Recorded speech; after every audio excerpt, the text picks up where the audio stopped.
आजच्या क्लासमध्ये आपण बँकिंगबद्दल माहिती घेणार आहोत आणि बँकिंग सिरीजला सुरुवात करत आहोत फ्रेंड्स. तर तुम्हाला माहीतच असेल की हे बँकिंग जे आहे हे टॉपिक अति महत्त्वाचं आहे. म्हणल्यानंतर आपण जेव्हा बीकॉम मध्ये किंवा 11वी 12वी पासून जेव्हा कॉमर्सचे विद्यार्थी असतात त्यांना बँकिंगबद्दल खूप काही शिकवलं जातं. म्हणजे जे सब्जेक्ट असतं आपण इंडियन स्ट्रक्चर ऑफ बँकिंग किंवा बँकिंग सिस्टीम किंवा फायनान्शियल स्ट्रक्चर, फायनान्शियल सिस्टीम अशा पद्धतीने जेव्हा अभ्यास करत असतो तेव्हा फायनान्शियल सिस्टीममध्ये पाहतो financial market, financial institution, financial services आणि फायनान्शियल इंटरमिडिएट्स. आणि फायनान्शियल इन्स्टिट्यूशनमध्येच किंवा फायनान्शियल मार्केटमध्ये आपल्याला खूप वेळेस हे विषय झालेला आहे. बीकॉममध्ये सुद्धा पर्टिक्युलर एक सब्जेक्ट म्हणून आपण अभ्यास करतो बँकिंगला, एमकॉमला आहे, बीकॉमला आहे. सोबतच कॉम्पिटिटिव्ह जे एक्झाम्स आहेत बँकिंगचा असू दे, PSI, STI, ASO सारखे एक्झाम्स, सोबत MPSC किंवा UPSC हे सगळ्या एक्झामला हे टॉपिक खूप महत्त्वाचं रोल प्ले करतं. कारण जेव्हा आपण UPSC किंवा MPSC सारखे कॉम्पिटिटिव्ह एक्झाम्स पाहतो तर त्यावेळेस जेव्हा इकॉनॉमिक्स हे विषय आपण अभ्यास करतो त्या इकॉनॉमिक्समध्ये हे सगळे जे बँकिंग आणि बँकिंगशी रिलेटेड जे काही इन्फॉर्मेशन आहे त्या ठिकाणी आपण कव्हर करतो.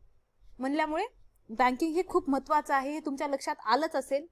आणि बँकिंगचे जे कोणी प्रिपरेशन करत असतील त्यांच्यासाठी general awareness of banking and finance हे पर्टिक्युलरली 100 मार्कासाठी विचारलं जातं. तर बँकिंग एक्झामसाठी तर खूपच महत्त्वाचं आहे. तर त्या आधारे जी बँकिंग हे जे विषय आहे त्याला मी निवडलेला आहे आणि बँकिंग सिरीज स्टार्ट करत आहे.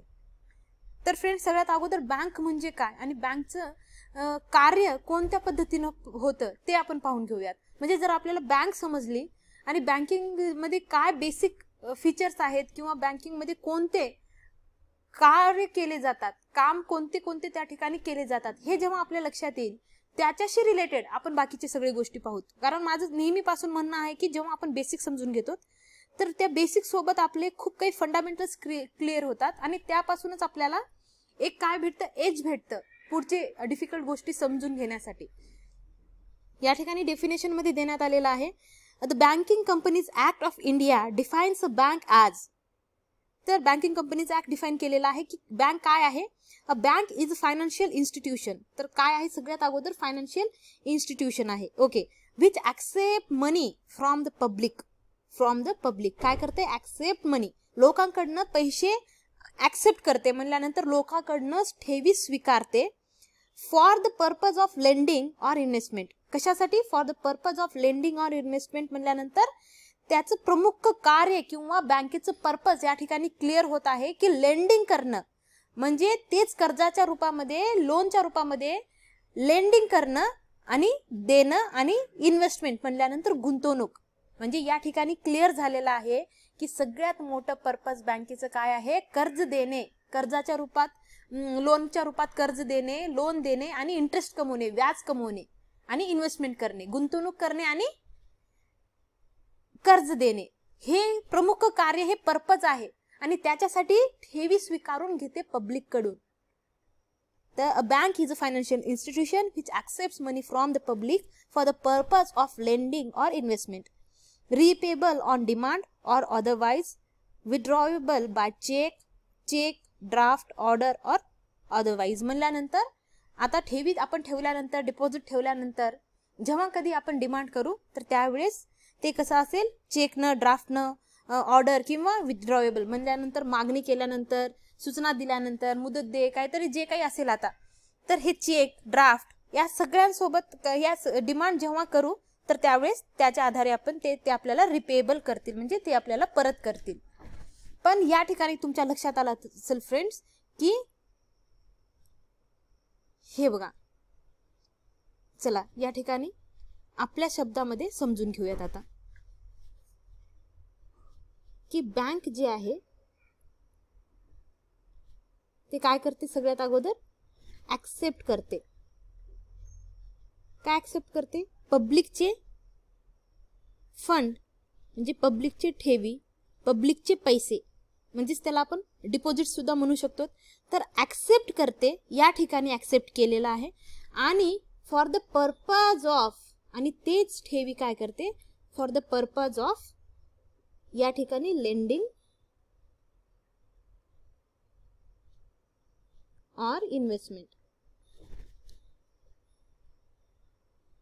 तर आपल्याला दोन गोष्टी या ठिकाणाहून समजलेल्या आहे. तर पब्लिक कडून ऍक्सेप्ट करते ठेवी स्वीकारते आणि या ठिकाणी कर्जाच्या रूपामध्ये कर्ज आणि गुंतवणूक हे काय आहेत त्याचे पर्पज आहेत. तर कर्ज कोणाला देते? ऑब्वियसली पब्लिकला, आणि इन्व्हेस्टमेंट करते. तर या ठिकाणी ह्या बँकेला जोडणारे तुम्हाला दिसत आहेत एकच फॅक्टर आहे, ते कोणतं आहे? पब्लिक आहे. तर पब्लिक कडनं ठेवी स्वीकारणं आणि पब्लिकला इन्व्हेस्टमेंट म्हणजेच लेंडिंग कर्ज देणं आणि कर्जाच्या मार्फत व्याज कमवणं. म्हणजेच कर्ज दिल्यानंतर इथं काय कमवता येते त्यांना? इंटरेस्ट म्हणल्यानंतर व्याज. तर हे झालं बेसिक काय एक मेकॅनिझम कशाचं? बँकेचं. आणि या ठिकाणी आपण पाहिलं तर आणखी दिलेलं आहे, जेव्हा डिमांड करेल तर रिपेएबल म्हणल्यानंतर आपण आता पब्लिक ठेवलेली ठेवी तर डिमांड करून मागे स्वतः घेईलच असं नाही की बँकेलाच देऊन टाकेल, नाही. तर जेव्हा कधी हे पब्लिक डिमांड करेल तर त्यावेळेस चेक, विथड्रॉल, ड्राफ्ट अशा पद्धतीने त्यांना रिपेएबल केलं जाईल. आणि हे काय आहे? डिमांड. म्हणजे पब्लिक जेव्हा डिमांड करेल तेव्हा त्यांना परत करण्याचं कार्य बँक करते. म्हणजेच या ठिकाणी पब्लिक ठेवी जे आहे कसं असावं? सुरक्षित. ठेवी सुरक्षित ठेवण्यासाठी बँकेकडे काय करते? आपले पैसे बँकेमध्ये ठेवते, आहे का नाही? म्हणजे असं म्हणू शकतो की बँक हे एक वित्तीय संस्था आहे. Bank is a financial institution जी ग्राहकाकडून काय करते? ठेवी स्वीकारून घेते गुंतवणूक करण्यासाठी किंवा कर्ज देऊन त्यावरती व्याज कमवण्यासाठी. आणि अशा संस्थेलाच आपण काय म्हणतो? बँक म्हणतो. आता इथपर्यंत क्लिअर असेल की बँक म्हणल्यानंतर काय. तर बँक काय करते? पब्लिक कडनं ऍक्सेप्ट करते आणि पब्लिकला काय करते? लेंडिंग करते, म्हणजेच कर्जाच्या रूपामध्ये कर्ज देते, लोन देते. पब्लिक आणि या ठिकाणी सुद्धा पब्लिक, आणि जेव्हा कधी पब्लिक डिमांड करेल तर त्यांना ते ठेवी ठेवलेली परतही करते. आणि अशी एक जे वित्त संस्था आहे त्यालाच आपण काय म्हणतो? बँक म्हणतो. ओके फ्रेंड्स, तर हे बेसिक मेकॅनिझम आहे. तर या ठिकाणी बघा आणखी एक गोष्ट याच ठिकाणी क्लिअर करून घेऊयात. आता हे पब्लिक आहे, पब्लिककडे पैसे आहेत, पैसे. तर पब्लिककडे जे पैसे आहेत ते पैसे पब्लिकचे म्हणल्यानंतर हे पब्लिकचं काय झालं? ऍसेट झालं. म्हणजे आता हे माझ्याकडे काही पैसे आहेत, समजा 10,000 रुपये, तर हे माझे पैसे म्हणल्यानंतर माझे ऍसेट झालं. त्याला मी सुरक्षित ठेवण्यासाठी जर बँकेकडे जात असेल म्हणल्यानंतर कॅश इन बँक माझं जर असेल तर ते काय झालं? माझं ऍसेट झालं. आणि बँकेची ते काय झाली? मी जेव्हा कधी मागेल तेव्हा बँकेला ते मला परत करावं लागेल म्हणल्यानंतर हेच ऍसेट या ठिकाणी जाऊन बँकेची लॅबिलिटी झाली. बँकेची काय झाली? लॅबिलिटी झाली.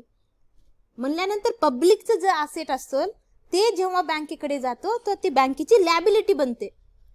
म्हणल्यानंतर त्याच्यावर पूर्ण अधिकार कोणाचं? पब्लिकचं असेल, पण ते लॅबिलिटी होईल बँकेची. आणि जेव्हा तेच लॅबिलिटी ते लेंडिंग म्हणून, इन्व्हेस्टमेंट म्हणून जेव्हा पब्लिककडे पाठवतात तेव्हा पुन्हा ते पब्लिकची काय बनून जाईल?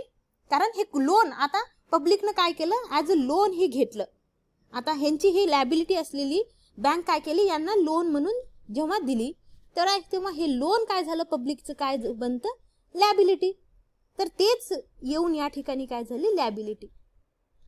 म्हणजे मग हे जेव्हा पब्लिकची लॅबिलिटी असेल, आता पब्लिकची लॅबिलिटी म्हणल्यानंतर बँकेचं ऍसेट असेल, बरोबर? म्हणजे हे पब्लिकची लॅबिलिटी. आता पब्लिक जेव्हा लोन घेईल बँकेकडनं तर ते सध्याला या लॅबिलिटीला ते काय म्हणतात?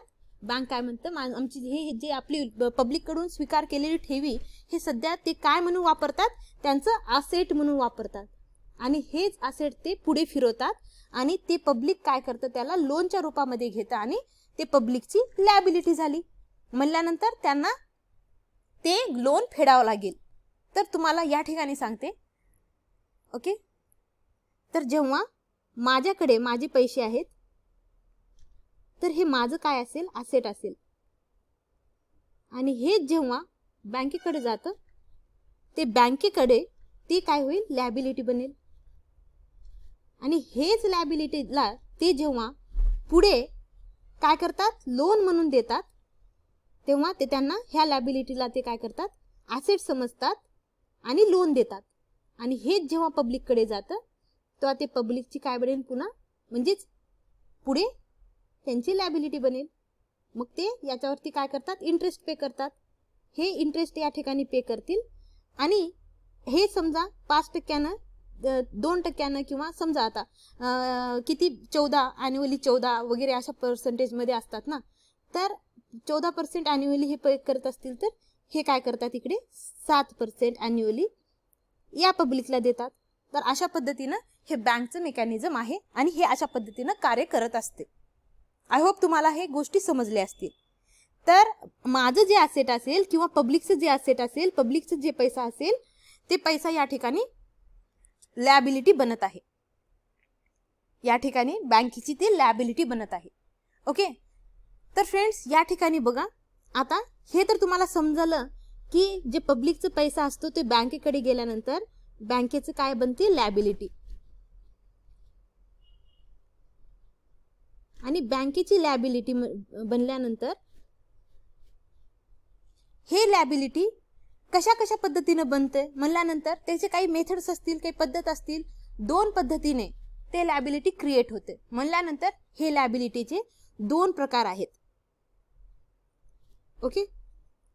तर बँकेची लॅबिलिटी म्हणल्यानंतर पब्लिकचा जो ॲसेट असेल, पब्लिकचा पैसा जे बँकेकडे ठेवण्यात आलेला आहे त्याला आपण लॅबिलिटी म्हणत आहोत. हे तर क्लिअर आहे आता. तर जे लॅबिलिटी आहे ते 2 प्रकारचे असते. तर त्याच्यामध्ये बघा, हे या ठिकाणी झाली डिमांड लॅबिलिटी. Demand liability.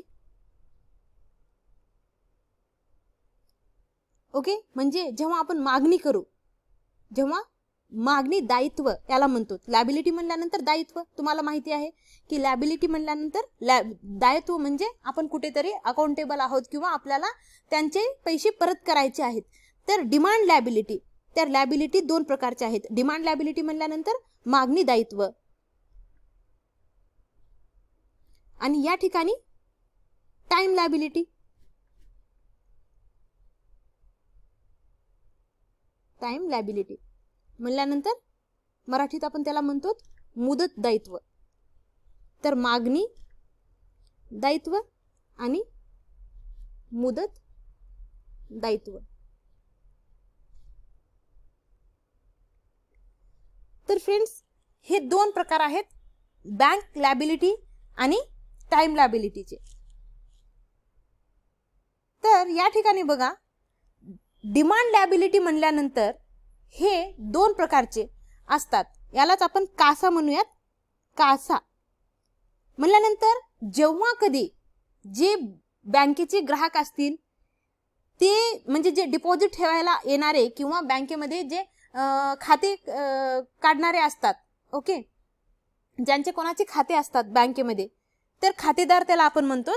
तर त्यावेळेस जे डिमांड लॅबिलिटी म्हणल्यानंतर जे ठेवी आपण बँकेमध्ये ठेवलेले असतात, तर ते जेव्हा ते डिमांड करतील त्यांना लगेच परत करावं लागेल. डिमांड केल्याबरोबर जे आपण परत करतो, बँक परत करते, अशा लॅबिलिटीला आपण डिमांड लॅबिलिटी म्हणतो. आणि टाइम लॅबिलिटी मध्ये जे आपण फिक्स्ड डिपॉझिट करतो, फिक्स्ड डिपॉझिट म्हणल्यानंतर एका वेळेसाठी एका मुदतीपर्यंत एक फिक्स टाइम पिरियड असेल, त्याला आपण काय म्हणतो, टाइम लॅबिलिटी म्हणतो. आता कासा म्हणल्यानंतर करंट अकाउंट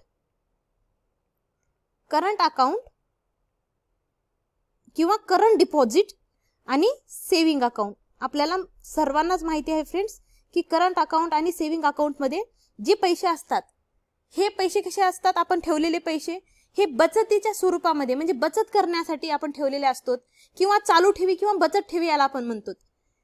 तर हे जेव्हा आपण डिमांड करतो, सेव्हिंग अकाउंट मध्ये आपले कधी जे काही पैसे असतील त्याला आपण लगेच कधीही काढू शकतो, कधीही ठेवू शकतो. त्या ठिकाणी काय असतं, त्याच्यावरती कसलेही बंधनं नसतात आणि त्याच्यावर इंटरेस्ट जे रेट आहे ते इंटरेस्ट रेट सुद्धा फार कमी असतो. इंटरेस्ट रेट जे आहे ते फार कमी असतो, कारण त्या ठिकाणी फिक्स्ड टाइम नसते. त्यामुळे अशा जे आपण ठेवींना काय म्हणतो, करंट अकाउंट आणि सेव्हिंग अकाउंट, करंट डिपॉझिट्स किंवा सेव्हिंग डिपॉझिट्स. आणि याच्या थ्रो जे काही पैसा जमा होऊन या ठिकाणी येतं त्यालाच काय